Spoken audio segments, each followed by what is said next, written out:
What's going on, folks?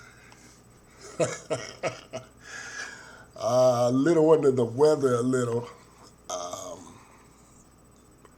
starting to come through. I wasn't, dragging ass sick. Walking around here looking crazy sick. But I think I just had a little head cold or something. Went to the gym this morning and was able to get it in, and they kind of loosened some of that mucus up in me, but you can clearly hear it in my voice. I know y'all haven't seen this arrangement in years, and but nevertheless, here I am again. You see the title, folks. I've done a video about this before, about brothers, black men, and how we not gonna bust a grape in a food fight. We're just all talk, for the most part. It's now, there are some riders, though. There are some people that are about it. But those people, they're kind of like myself. I don't do a lot of chest thumping on the internet in terms of who I'm going to vote for and my beliefs on things like that. I've had a page on the book, but I rarely, I'm just, you don't need to know, people don't need to know your next move. And that's the thing with black folks. Black folks, we're like bulls in china shops. That's what we are for the most part. We telegraph our punches. We don't know how to pump fake. The opposition always knows where black folks are going. I ran tailback. You don't even hear about tailbacks no more, but I played both sides of the ball when I was in school. And I was third string tailback, but I was a starting safety. That's how it was back in the day. And this, when I played ball, my last year playing ball, I was in middle school, ninth grade. Then I started hanging around with the wrong crowd, but that's another story. But I played starting safety, and I was third string tailback. I was on special teams. I ran kick returns. I ran punt return. I'm not gonna lie. Painless did it all. I did it all. I think I could have been. I'm not saying NFL, but I could have suited up for some D1 schools if I kept my head on straight. My head was on straight if I wasn't a follower at that time. And this is why someone, I remember years ago, called me a something contrarian, meaning you just take the opposite side just for the hell of it. A contrite contrarian or something like that. He said, "You're one of those. You just take the opposite just because everybody else is going that way." It's and why Painless is like that? Because when I was a young boy, I always got called soft-hearted and a follower, and because I'm very giving. I'm naturally I am a good-hearted person. I'm a caring person, but I'm not too scared to admit that this world has made me cold, and hence the word painless. That's the origin of my name, my handle on YouTube. You have to be, I've done so much for folks, and I know I'm explaining my life, and you like, can you get to the point? But let me just finish this up here. I've done so much for people. I fought for people physically, and this life situations, And you never get no, and not now look for it, but you don't really get no. Now this when I was younger. I don't, Payless ain't doing that stuff now. I could give a damn. But I look back at all these dudes, I done bust my knuckles up on guys' head and face. You don't get no. Hey man, hey brother. Oh, so that's the origins of Painless. But yeah, I say all that to say that hey, I go against the grain. I go against the grain, and it has preserved me. Going against the grain will preserve you, and you'll wake up feeling more as a man or as a woman than just being a damn follower. Trust me. You will walk a little higher being someone that can look at things and say, you know what? This is some bullshit. If it is bullshit. Instead of this going along. Which brings me to my video. The brother Jonathan Price, there's have some things that have been said about him, that comments he had made months before he was gunned down by police. And some of those things were that he had an affinity, or he put white women up on a pedestal, and so much that he craved white women. There was another instance in which he really went in on his family, talked ill about his family, and the lack of supporting some of his business interests, as opposed to white people who would champion him and give him support. And now they have used these types of media that he had done in the past against him, saying there's certain ones that a popular female YouTuber in that of Cynthia G that has gone on to say that we shouldn't support black men like this. This is who they choose. But you know what? There's some truth in that. There's some truth in that of him saying he didn't support all the rioting, all the protesting of other black folks that were killed, i.e. Breonna Taylor, George Floyd, the brother in Atlanta that was sitting in a Wendy's parking lot. Why, I don't know. Just batting the flame or fanning the flames of division in terms of blacks and whites and other groups. So he wouldn't have supported that. But look, that's neither here nor there. But it does illustrate about black men today, which I've talked about brothers today. A lot of black men today are weak. And a lot of black men are ashamed of trying to be men. Now, I said a lot. Don't be over there with your face all turned up and saying he talking about, no. There are some guys like myself. But for the most, a lot of black men are weak now. A lot of black men deal with a lot of stuff. And if you can look at it on commercials, there's this campaign to make black men less threatening. And black men are on board with this,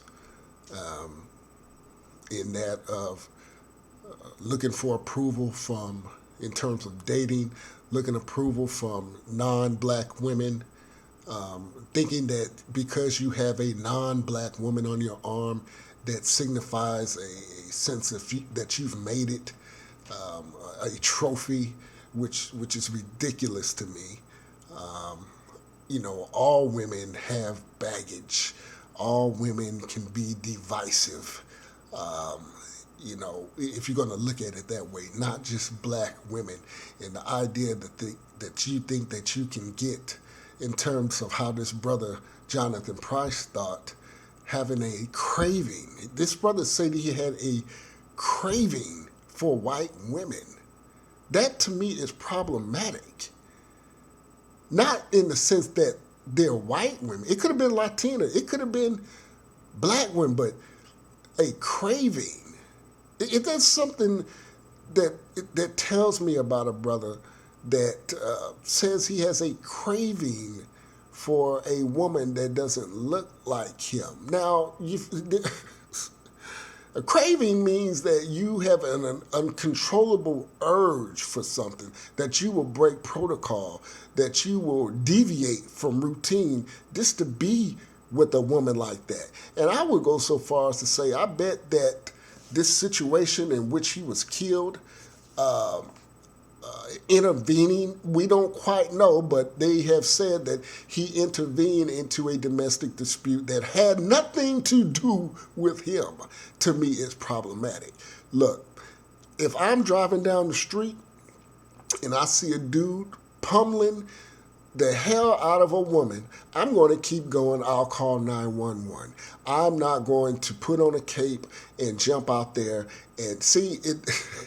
And that's what we've been trained as men. Look, the only people I'm dying for in terms of women that are being accosted by a male or someone like that are my mama and my sisters, my daughter, and my wife. And I'm not married. Now, if I'm with a girl and she is accosted and we're together, now I'm in this situation. Now it becomes a sense of I owe it to her to protect her. And my dignity, there's some things, guys, and I'm going to just say it. There's some things, men, that you have to be willing to die for, which is family to me. I have a very good family, and I will die for them. There's some things you just have to be ready to die for. No hesitation. No hesitation. You put your hand on my mama, I'm willing to die. And we could do this, we could play this over and over 1,000 times. I'm going to make the same choice. You put your hands on my mama, I'm taking, yeah. You're going to smell my cologne, Jack. Yeah. And I'll go to jail and sit in jail till I die on that. On that. And do it again. I'll tell the judge, God damn it, I'll do it again if you, well, of course, my mother, I'll do it again. So you might as well go on and keep me up in here. And it's going to be like that. All right. But taking over for a woman that you don't know what that woman did. You don't know why that guy going upside her head. You don't know that. But black men now have been trained to do this Captain Saver, you know what, nonsense. And I've said that there are tons of men in the dirt over no good women. And I damn sure ain't gonna put my neck out there for a woman I've never talked to, don't know, wouldn't even give me the time of day if I tried to talk to her. What I look like going on and trying to be her savior. That's ridiculous. Just like the brother that, there's these stories going out around, this brother, I guess he was in a parking, someone's house in the parking driveway, and a pit bull came out. This Negro hops on the hood of a car and leaves his young niece or daughter. That is problematic. Your natural inclination, your natural jump off should be in a defensive mode when you got someone that you in charge of, that you love, to take that bite. Not for you to jump off. I expect two young kids to be jumping on top of a vehicle, something like that. I don't expect a whole grown man jumping on a hood of a car while you got a young 3, 4, 5-year-old child next to you. That is problematic. That type of thinking is weak. The other story, you had a brother who decided he didn't want to bust out the car windows of his vehicle because it was brand new, but allow his daughter to sit up in there in that hot car. And see, you know, I'm not going to go in on these stories. I'm just giving you depictions of how black men. I just watched the video.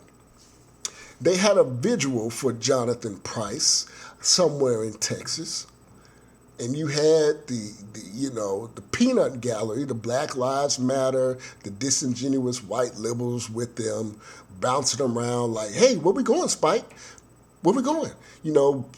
Big Spike is walking down the block. And then you got the little dog jumping over. Hey, Spike, where we going? Huh? Let's go. So that's how disingenuous white liberals, these white females with this burgundy and velvet and purple and green hair running around with nose rings and tattoos trying to be in the mix. So you had that group. Then a white guy shows up with looks like a pretty powerful assault rifle. And I looked at this white guy. He looks like he's up to no good, that he's just stirring up trouble. But nevertheless, he's there. He's smirking. He knows that these Negroes are not going to do anything. I know that they're not going to do anything. And then what Negroes do is the ooga booga booga booga booga booga booga booga. And what is that, Painless? What is the ooga booga booga booga booga? Well, it reminds me, if you ever seen any documentaries in which the white man lands on the island and the savages, or deemed as savages, are jumping up with their spears and bow and arrows, very primitive weapons. That's another video. But they're ooga booging in and all that, they're chest thumping. But you know what? They know. They know. They know. You see, those Negroes, that one white guy, one overweight, pot, beer belly hanging over his Wranglers, New Balance wearing, flannel jacket, Coors Light hat wearing, had all that power. Now these Negroes got so close to him, they could have took him out if they wanted to. Someone could have grabbed that gun. This guy wasn't in shape. This guy, most of these gun-toting NRA Trumpers, these guys are out of shape. Where's my smokes? Need my smokes type guys, and you Negroes are scared of them. And what's so sad is, had that been a black man out there, had it been Painless out there, and I was saying, you know what? And I came through with some Trump gear, which I don't wear, which I don't support wearing. I don't cheerlead for that. I just like some of his policies, but I'm not going to parade around for Donald Trump. No. But had I been out there, those Negroes would have torn me to pieces. They would have been upside my head so quick. Because Negroes know. Now you had this chaw in the mouth white guy with an assault rifle. And this is how, you got to know black behavior. See, all that shit. See, the people I know, like I'm used to people, well, I'll say this. The quiet ones are the ones you have to watch. We should know this. And you see all these Negroes, you got women trying to hold them back, knowing damn well, girl, you could throw that woman, if you really want that smoke, you can throw that woman out your way and go and get that man if you want. But see, it's theatrics. Black folks are good at theatrics. We're good at theatrics and drama and being extra. That's what we specialize in. Extraness. Chest thumping extraness. But we don't want that smoke. Them guys didn't want that smoke. They did not want that smoke, and that white guy knew it. He knew it. He like, y'all touch me, it's over for y'all Negroes. So don't be fooled by all this embellishment that black folk doing online.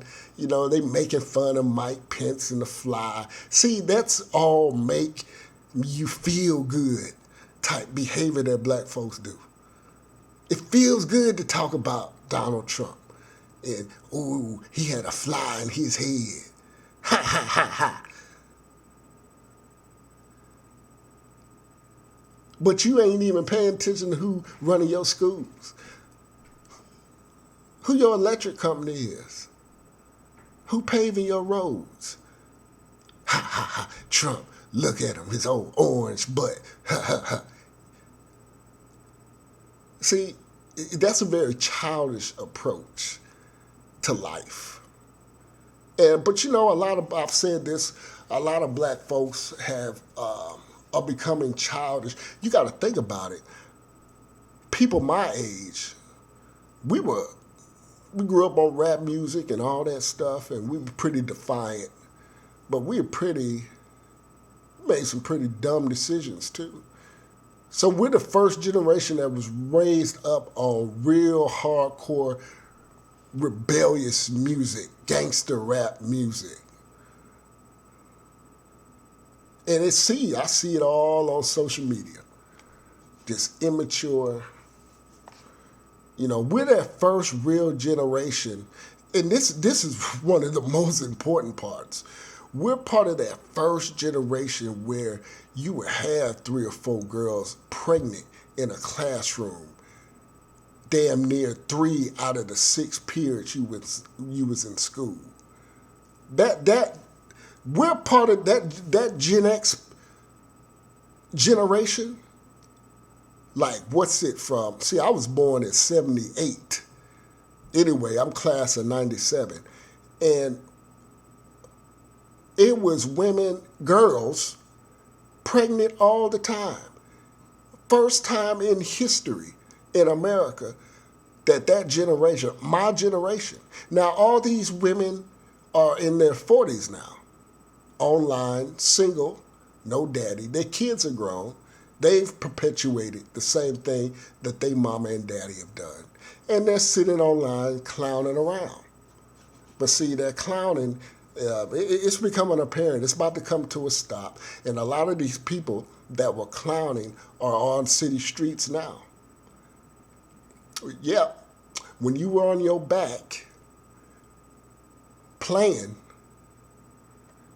talking noise in the club, now you're homeless. Now all you can do is drive Lyft, and Lyft don't pay the rent. I had this female tell me she is 44 years old,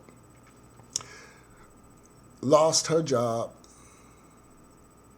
a manufacturing job. Well, she was on, I guess you could say, sabbatical. And she drove Lyft. She was doing all right. Made a stupid decision.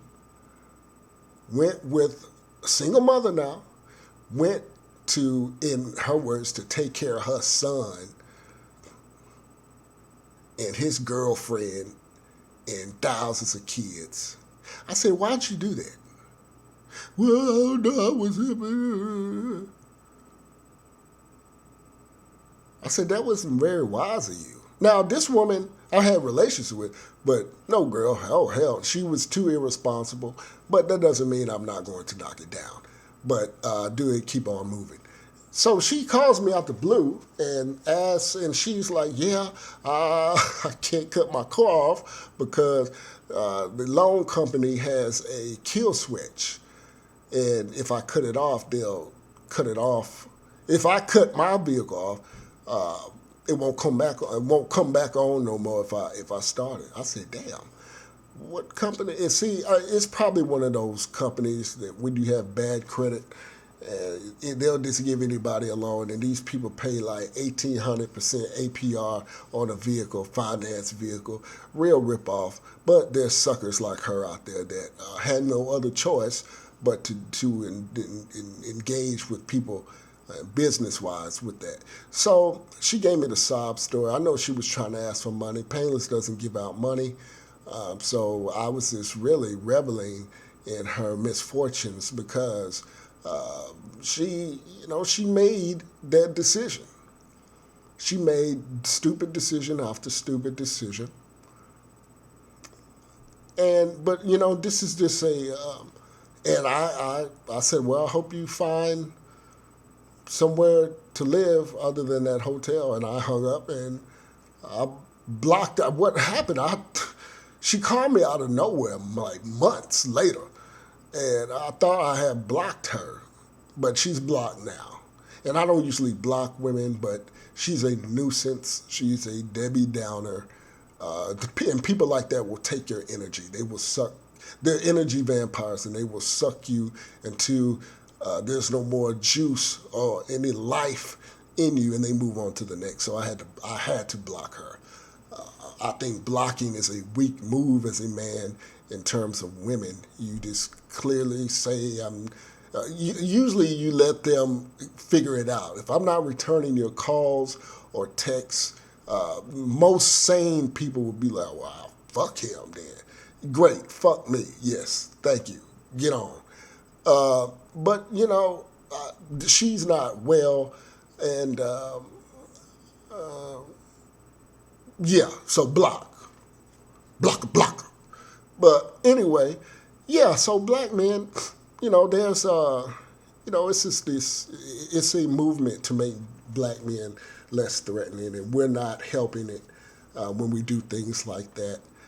And I've talked about how I don't like to be put in the same category as a George Floyd or a Eric Garner or a Michael Brown. And I don't like being looked at that because a lot of people see us black men as the same. But Payless is a black man, and I carry myself not with the extras, but I just carry myself a certain way so you'll know I'm not a soft target. Like, let's not mess with that black guy. Yeah, let's go on to this one over here that is real soft-spoken, doesn't look you in the eye when he talks, loves white women, has an affinity to fit in with things that are deemed as white, and looks frail, or he's switching every time he's walking down the aisle at Kroger's. So anyway, Payless, I'm out of here. I'm going to go, I have to go to Kroger. I'm going to attempt to make me some jerk chicken. I'm going to make my own jerk sauce. So I got my habanero. I can't find no Scotch bonnets here in the South. I got my scallions. I just need me some limes and orange juice. Painless out.